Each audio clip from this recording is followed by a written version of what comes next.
Hello, beautiful people. It's all of Texas again. As you can see, I just came back from work here, and after that busy day, one of those things I do is try to have a cup of wine.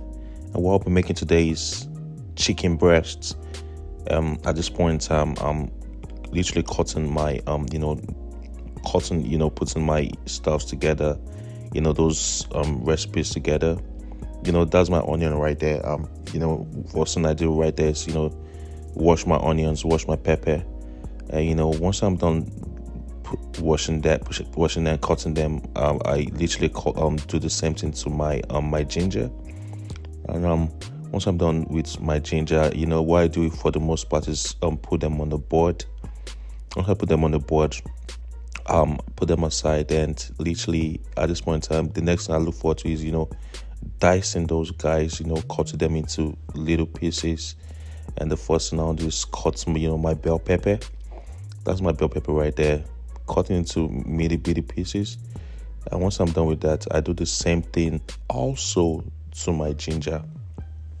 I cut my ginger into little pieces also, in such a way that when we start eating it, everything goes on smoothly. And that's my onions right here. I'm doing the same thing to my onions also.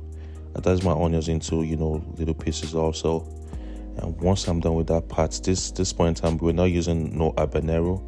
And that's my lemon right there. I just squeeze a little bit of lemon to it, right there. That's how we do it. And then once I'm done with that, the next part is I'll be showing my chicken breast right there. And what I'm doing first is adding my thyme, a little bit of thyme, which is not bad. And once I'm done with my thyme, I add my curry also. Add a little bit of salt. Once you're done adding that salt, add a little bit of paprika. Once you add a little bit of paprika, the next thing you want to do is add a little bit of cumin. And once you're done with that, with the ground cumin, once you're done with that, leave it a little bit. Let it marinate a little bit for like an hour to 2 hours. And don't forget also to add your knorr.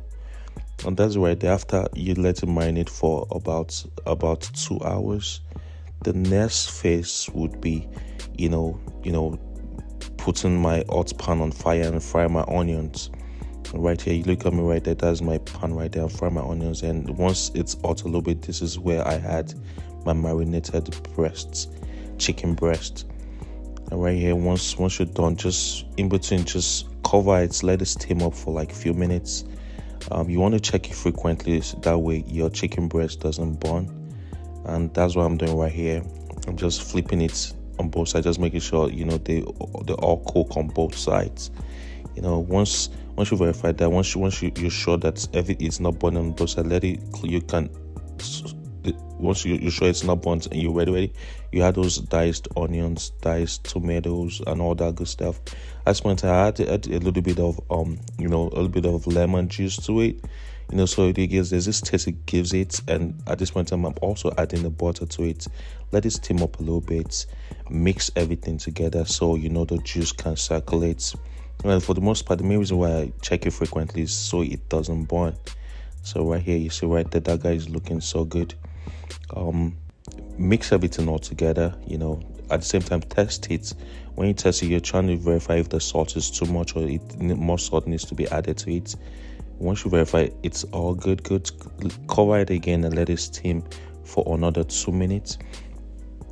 Once it steams up for another 2 minutes, go back again. Just over, one thing is you want to prevent it from burning.